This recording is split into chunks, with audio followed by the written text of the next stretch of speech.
Hey everyone, welcome back to Daily Devotions. Pastor Steve here, walking with you at the end of the narrative, but just the beginning of the narrative of how God provides for his people, and we get to see that in Esther. Esther chapter 10, a very short chapter, and I'm going to connect it to being able to see what the whole theme, what the whole reality, what the whole narrative of God is truly all about.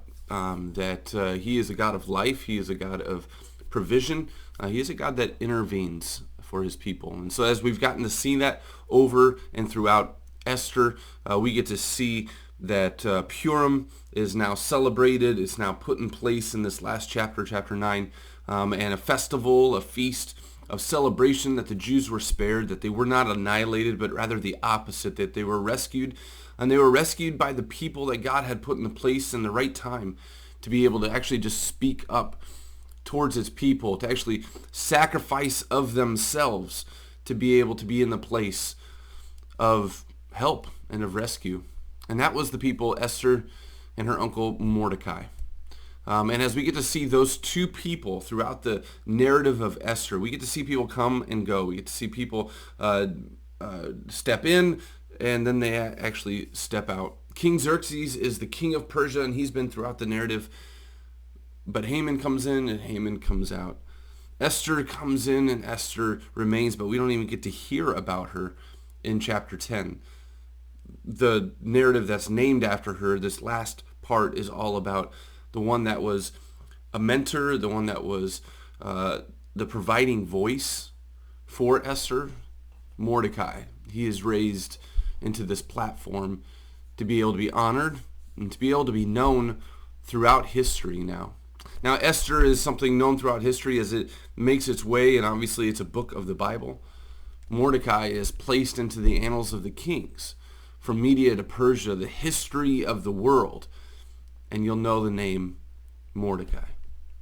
How amazing, how provisional God is when he's not even mentioned, but he's working through the two people in the narrative of Esther to bring about his will and his way for his people.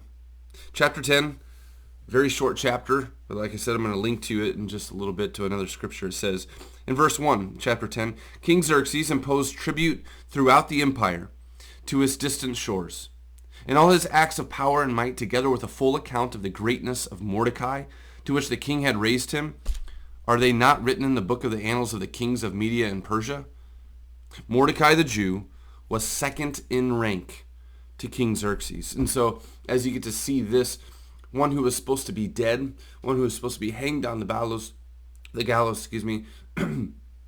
is now second in rank. It mirrors the story of Joseph being thrown into a pit, being able to be pulled out of a pit, taken to Egypt, and now he's second in rank. It's just amazing how God provides for his people when he needs them in the place that he wills.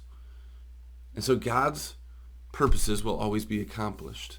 They'll never be thwarted by anything in amongst this creation, not by Haman, not by Joseph's brothers, not by, you get to see throughout history, God's provision always for his people, putting them into the place that he needs them for his will and purpose to be accomplished.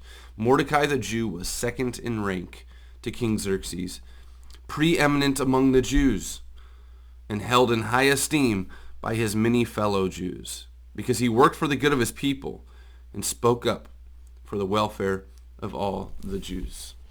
When you take a look at Mordecai, we don't know. We have no idea what his gifts and talents. We have no idea what his stature was. We have no idea about what his relationships looked like in amongst the people around him. What we know of Mordecai is what is said here. It says, because he worked for the good of his people and spoke up for the welfare of his people. So we know that he has a gift to be able to actually have faithfulness, because at that gate, he didn't bow down to anything else except his God. His faithfulness of being able to speak up into the places when knowing that God was pushing him forward. And I pray that this gives us encouragement. We don't need to be the richest. We don't need to be the most educated. We don't need to be the most well-spoken. We don't need to be all the things that the world kind of puffs up.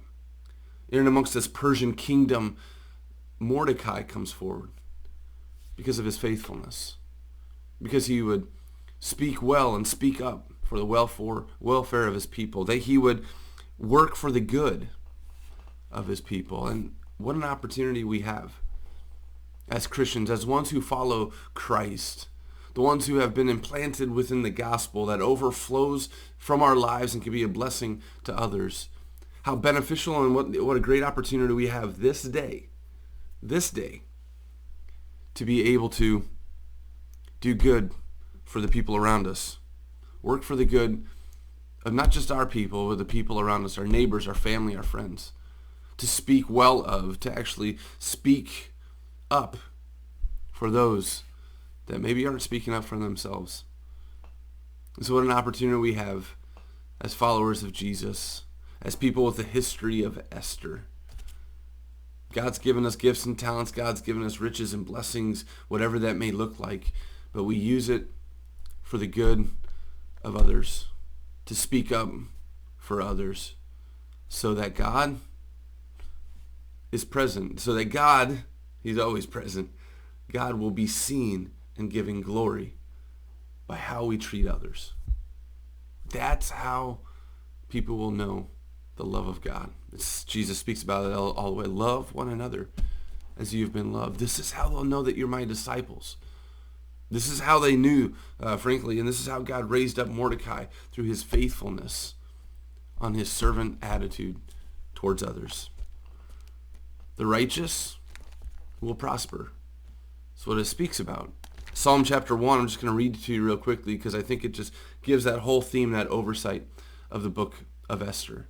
The way of the wicked, it will perish. It might have a season of success. It might have a season of something contrast to you, but the way of the wicked will perish, and the way of the righteous is of God and will live forever. Psalm chapter 1 says, "Blessed is the man who does not walk in the counsel of the wicked, or stand in the way of sinners, or sit in the seat of mockers. But his delight, his faithfulness, is in the law of the Lord, and on his law he meditates day and night. He's like a tree planted by streams of water, which yields its fruit in season, and whose leaf does not wither. Whatever he does prospers. Not so with the wicked. They are like the chaff that the wind blows away. Therefore the wicked will not stand in the judgment, nor sinners in the assembly of the righteous. For the Lord watches over the way of the righteous, but the way of the wicked will perish." A great oversight and a great conclusion towards that narrative of Esther. The way of man in the story of Esther perished. Haman is not in the annals of the king, is not sought after, actually isn't mentioned again as we get to see about history, because he was, the way of the wicked perished. But the way of the righteous, as we see Esther and as we see Mordecai, their names live on because of their faithfulness, because of their sacrifice, and because of their love for the people around them. May we walk in that same faithfulness. May we walk in that same service and humble servanthood to the people around us, so that we can love others as we've been loved by God. For God so loved you that he sent his one and only Son, Jesus Christ, that whoever believes in him shall not perish. The wicked are perishing, but the righteous will live forever. We are righteous by the work, by the love, by the sacrifice, by the servant attitude of Jesus Christ. To him belongs the glory forever and ever. Have a blessed day.